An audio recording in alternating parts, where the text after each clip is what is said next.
আপনাদেরকে আজকে আমাদের এই এক্সক্লুসিভ লাইভে আমন্ত্রণ জানাচ্ছি। বাংলাদেশের দুর্নীতিগ্রস্ত এবং লুটপাট তন্ত্রের বর্তমানে সাম্রাজ্য বাংলাদেশ, এই বাংলাদেশের লুটপাট নিয়ে আমরা দেখেছি পলিটিশিয়ানসদের কারাপশন।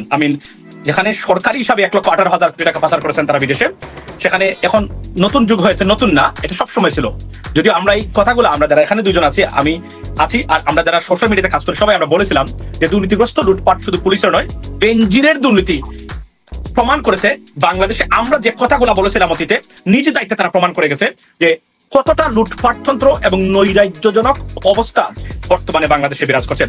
বেনজিরের সীমাহীন লুটপাট, যেটাকে আমি নাম দিয়েছি বিবেকহীন করাপ্টেড, অর্থাৎ reckless corrupted individuals. Why? Because দুর্নীতিগ্রস্ত অতীতে আমরা দেখেছি তাদের একটা বিবেক থাকে। ধরেন বেনজির, সে তার রাগ উঠেছে, হঠাৎ তার রাগ হয়ে গেছে তার ওয়াইফের সাথে, কিনে ফেলছে আপনার 3টা flat. It's just unbelievable. This is Bangladesh right now. বেনজিরের পরে এখন আপনার ঢাকা অর্থাৎ ডিএমপি কমিশনার ফরমার আসাদুজ্জামান মিয়ার নামে মানব জমিন পত্রিকা একটা রিপোর্ট করছে। যদি আমি আসছি এই পয়েন্টে নাজমুল সাকিবকে নিয়ে, তারা বলেছে যে মিয়া সাহেবের যত সম্পদ বা যত দুর্নীতি, এবং আজকে উনি স্বীকার করেছেন যে মানব জমিনের প্রত্যেকটা হিসাব। কিন্তু সাকিব ভাই, আপনি এটা তদন্ত করতেছেন এবং আপনি এক্সক্লুসিভ যে আপনি যে ইয়েস্টারডে আপনি যে সেকেন্ড পর্ব দিন, প্রথম পর্ব they kicked it out, probably they vanished it by their power. তো আপনি আজকে উনি বলেছেন যে এটা কোনো অবস্থাতেই দুর্নীতিগ্রস্ত বা দুর্নীতিলব্ধ সম্পদ নয়। What you have found so far? Because are you agree with him? If not, কারণ আপনারা বলছেন যে উনি দুর্নীতি করেছেন, উনি বলছেন আমি দুর্নীতি করে, উনি স্বীকার করে নিয়েছেন প্রত্যেকটা সম্পদ ইজ লিগাল এবং এটা তার সম্পদ। বেনজি বলেছিল এগুলা মিথ্যা, তার সম্পদের সে অস্বীকার করেছিল, আর উনি স্বীকার করে নিয়েছেন বা বলছেন এগুলা সত্যিকার অর্থেই আমার। কি ভাই আপনি বলেন যে তাহলে কি আপনি যে হিসাব দিয়েছেন এই হিসাবগুলা কি বানোয়াট, ভিত্তিহীন, নাকি আপনার তদন্তে এগুলো উঠে এসেছে? ধন্যবাদ মাসুম ভাই, এবং দর্শকদেরকে শুভেচ্ছা জানাচ্ছি যারা লাইভটি এই মুহূর্তে দেখছেন। তো প্রথম কথা যেটা, সেটা হচ্ছে যে মূল প্রসঙ্গগুলোকে কিন্তু আসাদুজ্জামান মিয়া তিনি এড়িয়ে গিয়েছেন। অর্থাৎ মূল প্রসঙ্গ হচ্ছে তিনি দাবি করেছেন যে তার মেয়ে পেশায় একজন ডাক্তার, তার মেয়ের জামাই পেশায় ডাক্তার, তো তাদের অনেক সম্পদ থাকতেই পারে, সেটা তিনি দাবি করেছেন। এখন আমার প্রশ্ন হচ্ছে যে তার মেয়ের বয়স হচ্ছে 32 বছর। তো একটা 32 বছর বয়সের একজন নারী, সে যখন ডাক্তার হয়, সে তো এরকম এক্সপেরিয়েন্স বা কোয়ালিফাইড কোনো ডাক্তার না। বাংলাদেশে যত এক্সপেরিয়েন্স বা কোয়ালিফাইড ডাক্তারও আছে, তাদেরও যদি আপনি ইনকাম ট্যাক্স রিটার্ন আপনি খেয়াল করেন, দেখবেন না যে তারা এত সম্পদ করেছেন বা এত টাকা তারা উপার্জন করেছে। তো আসাদুজ্জামান মিয়ার মেয়ে যখন ডাক্তারি পড়াশোনা করছিলেন, অর্থাৎ যখন তার বয়স মাত্র 28 বছর বয়স, তখন তো সে কোনো এরকম বিশেষজ্ঞ চিকিৎসক হতে পারেনি। এখনো তো সে কোনো বিশেষজ্ঞ বা স্পেশালাইজ চিকিৎসক হিসেবে তিনি নাম করতে পারেনি। হ্যাঁ, তিনি আমেরিকা ডাক্তার কথাটি লিখতে পারেন, তার মেয়ের যে হাজবেন্ড সেও ডাক্তার, কিন্তু মানে এই নয় যে ডাক্তারের এত অঢেল সম্পদ থাকতে পারে। অর্থাৎ এই নারীটি, অর্থাৎ এই আসাদুজ্জামান মিয়ার যে মেয়ে, তার যখন 28 বছর বয়স, তখন তার যে ট্যাক্স ফাইল রিটার্ন, ওটার কপি আমার হাতে এসেছে, যেটা কিন্তু আমি আমার ওই দ্বিতীয় প্রতিবেদনে কিন্তু আমি শো করেছি, যে সেখানে দেখা গিয়েছে যে এই মেয়েটি 28 বছর বয়সেই সে 2 কোটি টাকা, অর্থাৎ কালো টাকাকে সাদা করেছে। আপনি জানেন যে কারা কালো টাকাকে সাদা করে? যারা দুর্নীতিলব্ধ অর্থ, যে অর্থটাকে তারা শো করতে পারছে না, সেটাকেই কিন্তু তারা কালো টাকা সাদা হিসেবে দেখায়। এই দুর্নীতিবাজদেরকে এই সরকার একটা সুযোগ দিয়ে রেখেছে। তার আয়কর রিটার্নে সেটা শো করেছে যে তার 2 কোটি টাকা অবৈধভাবে ইনকাম করা হয়েছিল, সেটা সে কালো টাকা সাদা করেছে। আসাদুজ্জামান মিয়া এটাই বলার চেষ্টা করছেন যে আমি তো সবকিছু তো আমি আয়কর রিটার্নে শো করেছি, তাহলে কেন এটা দুর্নীতি হিসাবে গণ্য করা হবে? তো অবশ্যই দুর্নীতি হিসেবে গণ্য করা হবে, কারণ আপনি আয়কর রিটার্নে শো করেছেন মানেই তো এটা না যে আপনি এর প্রদর্শিত অর্থ, তাই এটা জায়েজ হয়ে গেছে। যেটা কালো টাকা আপনি সাদা করেছেন, সেটা তো কালো টাকা, তো কালো টাকাই। তখন আপনার মেয়ের বয়স যখন 28 বছর বয়স, তখন 28 বছরের একটা মেয়ে আয়কর রিটার্নে যখন সে দেখায় যে সে 2 কোটি টাকা কালো টাকাকে সাদা করছে, তো ওটা তো অবৈধ অর্থ সে নিজেই স্বীকার করে নিচ্ছে। আপনি আমাকে দেখান যে বাংলাদেশে 28 বছর বয়স্ক কোন ডাক্তার রয়েছে যার নামে ঢাকা শহরে এত ফ্ল্যাট রয়েছে, এত প্লট রয়েছে, এত জমি জমা রয়েছে। আর এই মেয়ের নামে তো পূর্বাচলে যে 10 কাঠার যে একটা প্লট রয়েছে, সেটার দামই তো 10 কোটি টাকা। আপনি আমাকে একটা ডাক্তার বাংলাদেশে দেখান, যত বড় ডাক্তারই হোক, যে তার নামে ঢাকা শহরে একটা 10 কোটি টাকার একটা প্লট আছে। এরকম ডাক্তার আমি এখানে যারা এই লাইভটা দেখছেন তাদেরকে বলতে চাই, যদি কোনো ডাক্তার এই লাইভটা দেখে থাকেন, যে আপনি বাংলাদেশের সর্বশ্রেষ্ঠ ডাক্তার যদি হয়ে থাকেন, আপনি কি 10 কোটি টাকার একটা প্লট এই সারা জীবনের ইনকাম দিয়ে কিনতে পেরেছেন বা আছে? আমি একটু আসলে ওই ডাক্তারদেরকে দেখতে চাই। যদি এরকম ডাক্তার আসাদুজ্জামান মিয়া হাজির করতে পারেন আমাদের জন্য, যে হ্যাঁ বাংলাদেশে এরকম একটা ডাক্তার, যিনি ওই অ্যাপোলো হাসপাতাল বলেন বা যে এভার কেয়ার হাসপাতাল, এখন যেটা এভার কেয়ার হাসপাতাল বা স্কয়ার হাসপাতাল, এরকম বড় হাসপাতালের যিনি সবচেয়ে বড় একজন সার্জন বা চিকিৎসক, তার নামেও 10 কোটি টাকার একটা পূর্বাচলে প্লট আছে কিনা, এই প্রশ্নটা আমি একটু রাখতে চাই। কারণ আমার জানা মতে এরকম ডাক্তারের শরণাপন্ন আমি হইনি, বা এরকম ডাক্তার আমার সামনে আসেনি যে ডাক্তারের নামে বাংলাদেশে এত ফ্ল্যাট আছে, এত প্লট আছে।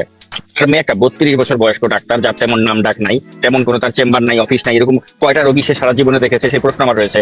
আর সেই মেয়ের নামে তার এক পূর্বাচলেই রয়েছে 10 কোটি টাকার একটা প্লট। ঢাকা শহরের বিভিন্ন জায়গায় তো তার কতগুলি ফ্ল্যাট রয়েছে সেটার ফিরিস্তিতে আমি প্রমাণ সহ দেখিয়ে দিয়েছি।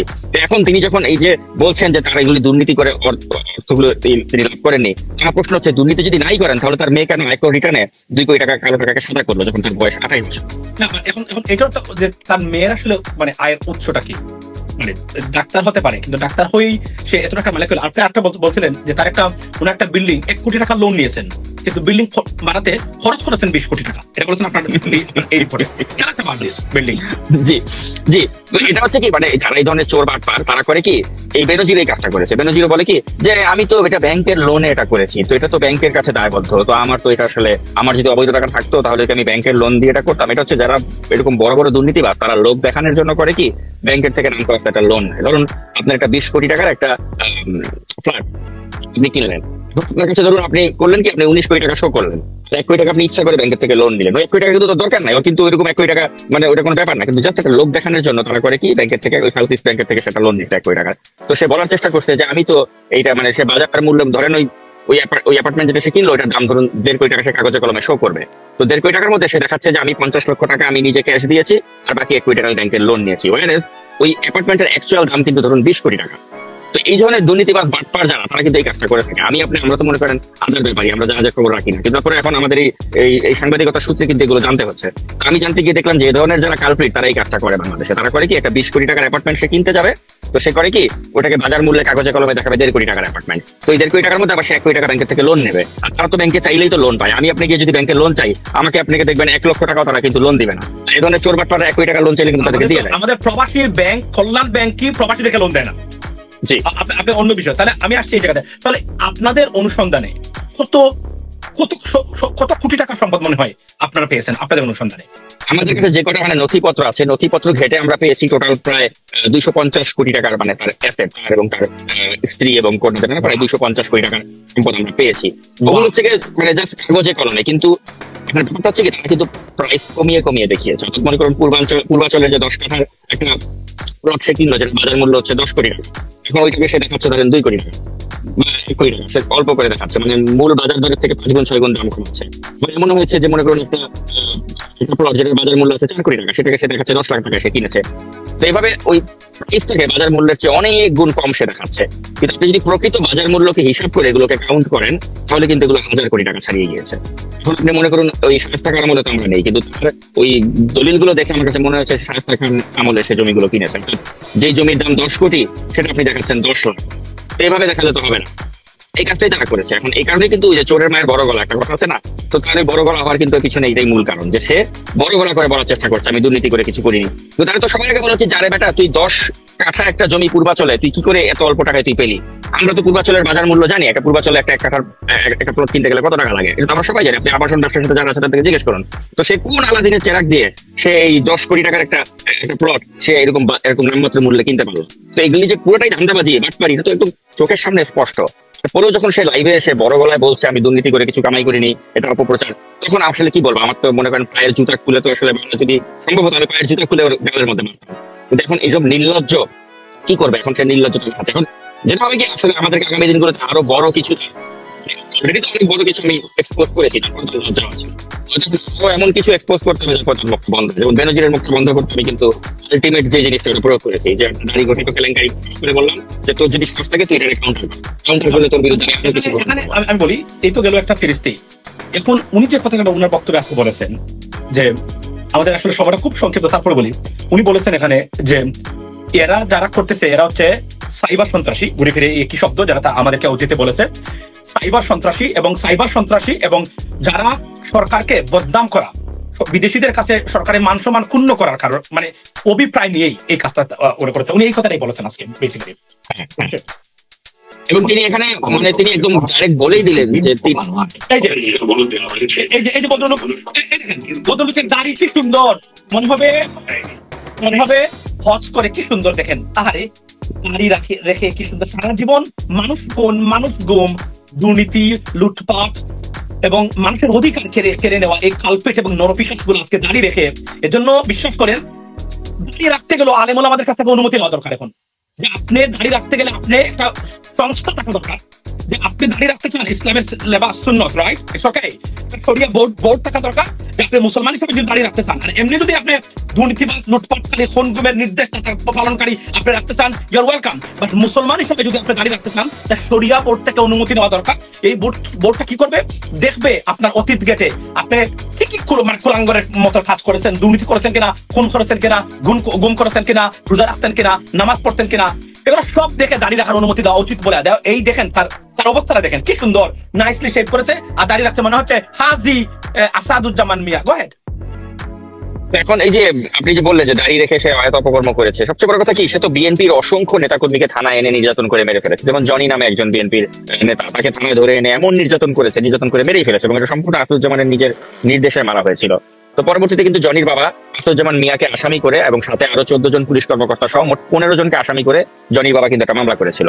তো এই যে বিএনপি নেতাটাকে কাস্টডিতে এনে যে মেরে ফেলা হলো, মানে যেটাকে আমরা বলি কাস্টোডিয়াল ডেথ, এটা একটা মামলা পর্যন্ত গড়ালো, কিন্তু যেটা হলো যে আমাদের এই যে বিচারক নামে রয়েছে ভাই, ওনার এই যে ভয়ঙ্কর চেহারা, যারা বেঞ্জিরের মতো আমি বলছিলাম আপনি, একটু আমরা দেখি এই ভিডিওটা আপনি পাঠিয়েছেন, আমরা দেখি তার হুঙ্কার, বিএনপির প্রতি তার হুঙ্কার গুলো দেখি আমরা।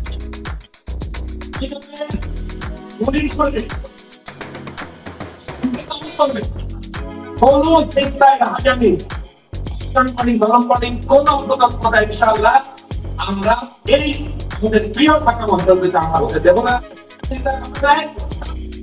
এই হলো তার হুঙ্কার। এবং অনেক বিএনপি, আপনি বলছিলেন যে অনেক বিএনপি নেতাকর্মী বিরোধী দলকে নিশ্চিহ্ন করা বা দমন করার কঠোর নীতি, যেটা কোনো ক্ষেত্রে গুম, কোনো ক্ষেত্রে খুন উনি করেছেন।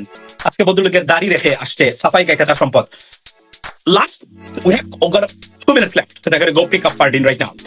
আপনি বলেন যে কি বলবেন এখন? উনি বলেছেন যে উনি সম্পদটা কি করেছেন বৈধভাবে, উনার বৈধ সম্পদ।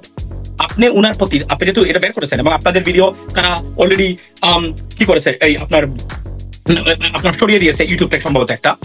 আপনি বলেন উনাকে চ্যালেঞ্জ কি দিবেন আপনি এখন এই মুহূর্তে? ওনাকে আমি চ্যালেঞ্জ দিব যে বেনজিরের মতো পরিণতি ওনার জন্য অপেক্ষা করছে। বেনজির যেমন চুপ হয়ে গেছে, বেনজিরকে চ্যালেঞ্জ করেছিলাম যে আপনি আরেকবার মুখ খুললে আপনার আরো অনেক কিছু আমি বের করে দেবো। বেনজির কিন্তু পরে চুপ হয়ে গেছে। তো এখন ওর এই যে এই আস্ফালন, এটা আমি জানি কি করে থামাতে হবে। এটার ওষুধ আমার কাছে রয়েছে এবং এই ওষুধ আমি খুব শিগগিরই আগামী কয়েকদিন দিন আপনারা দেখতে পারেন, ধারাবাহিকভাবে আরো ফাঁস করবো। তখন আমি দেখতে চাই যে এই যে ওর যে হ্যাডম, এই হ্যাডমটা কতটুকু বজায় থাকে আমি দেখবো। আর এই যে mother of mafia Sheikh Hasina, সেও কিন্তু যখন এত বেশি কিছু এক্সপোজ হয়ে যায় তখন কিন্তু এদেরকে প্রোটেকশন দিতে পারে না। যার সবচেয়ে উদাহরণ হচ্ছে গিয়ে বেনজির, যে বেনজিরকে তিনি আর বাঁচাতে পারছেন না। বেনজির অলরেডি মানে এই কেস গন। এখন আসাদুজ্জামান মিয়া সে একটু ফাইনালি মানে ওই যে মরার আগে কই মাছ যেরকম লাফায় ওই রকম লাফালাফি করতেছে, কিন্তু এটাকে থামাবার ওষুধ আমাদের কাছে আছে। ওই ওষুধটা আমরা খুব শিগগিরই কয়েকদিন আমাদের প্রয়োজন। Okay, thank you, Shakib. We're going to go right now, but let me before leaving, let me tell you something, ladies and gentlemen. আপনারা দেখলেন এই কথাগুলো আমরা বলেছি। আমি আপনাকে বলি, বেনজির সম্বন্ধে প্রথম আমি জানি বেগম খালেদা জিয়ার মুখ থেকে। বেগম খালেদা জিয়া বলেছিলেন এই বেনজির কত মানুষকে খুন করেছে, মনে আছে? তারপরে আমি সম্যক ধারণা ইলিয়াস ভাই, আমি জানি you gonna disagree with him on many occasion, but দেশের সাথে আমরা সবাই ওই জায়গাতে ঐক্যবদ্ধ। ইলিয়াস ভাই যখন ভিডিওটা দিল তখনই আমি দেখলাম। এরপরে তো আমি অনেক কথা বলেছি, আপনারা ধারাবাহিকভাবে বেনজিরকে নিয়ে কথা বলেছেন, এবং তারপরে তো let me C your boobs, এটা তো এখন জাতীয় ডায়লগ। মানে ওই যে বেনজির বলছিল যে আপনারা যে let me C your boobs, ওর ক্যামেরাতে ওই নারীর বুবস দেখতে চায়, মানে স্তন দেখতে চায় সে। তারপরে আপনি বলছেন যে I want to do physical with you, this guy physical with his wife, you know what I mean? I don't know what wrong, but he needs to get some physical, but আমরা file physical করে দিতাম by the way. তো তবে এখন আমি এতটুকু বলি যে আপনারা দেখেন, আমরা বলি না যে যতটা বিষয় আমরা এনেছিলাম সামনে, একটা মিথ্যা আমরা বলি নাই, কিন্তু আমাদের বিরুদ্ধে কত অপপ্রচার তারা করেছেন। আমরা দেশ ছাড় করতে বাধ্য হয়েছেন, আমাদের কত নির্যাতন, কত হুমকি দামকি, একটা শব্দ আমরা মিথ্যা বলি নাই। এটা আজকে প্রমাণিত হয়েছে। এবং এই ভদ্রলোক, আমি আপনাকে বলি, আসাদুজ্জামান মিয়া, নাজমুস সাকিব তার রিপোর্টে বলেছে যদি মিথ্যা হয় আমি আপনার পক্ষ হয়ে নাগরিক টিভি তথা নাজমুস সাকিব সহ যারা আপনাদের বিরুদ্ধে অপপ্রচার করেছেন তাদের বিরুদ্ধে রুখে দাঁড়াবো। আমি আপনার পক্ষে আছি, আমি কাজ করব। তবে আপনি প্রমাণ করেন কত টাকার সম্পদ। আপনি যদি ভিজিবলের 250 কোটি টাকা হয়, আমি এটাকে যদি আমি ট্রিপল এক্স দিয়ে, আমি যদি 3 দিয়ে গুণ করি, তাহলে ধরতে হবে এখানে আছে ওনার মিনিমাম হলেও 500 থেকে 550 কোটি টাকার সম্পদ। তারপরে ইনভিজিবল, যেটাকে আমরা ডিসপোজেবল ইনকাম, এটাতে কোথায় কত আছে পৃথিবীর কোন দেশে আল্লাহ ছাড়া কেউ জানে না। এই হলো বাংলাদেশের একজন পুলিশ অফিসারদের এই সীমাহীন দুর্নীতি। আপনারা বুঝতে পারবেন একটা রাষ্ট্র কাঠামো কতটা দুর্নীতিগ্রস্ত, বিবেকহীন, লুটপাটতন্ত্রে নিমজ্জিত। এবং এই টাকাগুলা, আমি আবার বলছি, গতকালকে বলেছি, বেনজির এবং আসাদুজ্জামান মিয়া এই দুজনের দুর্নীতি যদি সত্য হয়, এই টাকাগুলা উনাদেরকে কারা দিয়েছেন, কেন দিলেন, এদেরকে ধরতে হবে। হয়তো আওয়ামী লীগ সরকারের অধীনে হবে না, তবে এই সরকার চেঞ্জ হলে এই যে দুর্নীতিগ্রস্ত অফিসাররা আছে পৃথিবীটা সত্যিকার অর্থেই your world already becoming being shrunk and will be shrunk in the future as well, ladies and gentlemen. পৃথিবীর কোথাও গিয়ে আপনারা স্থান পাবেন না।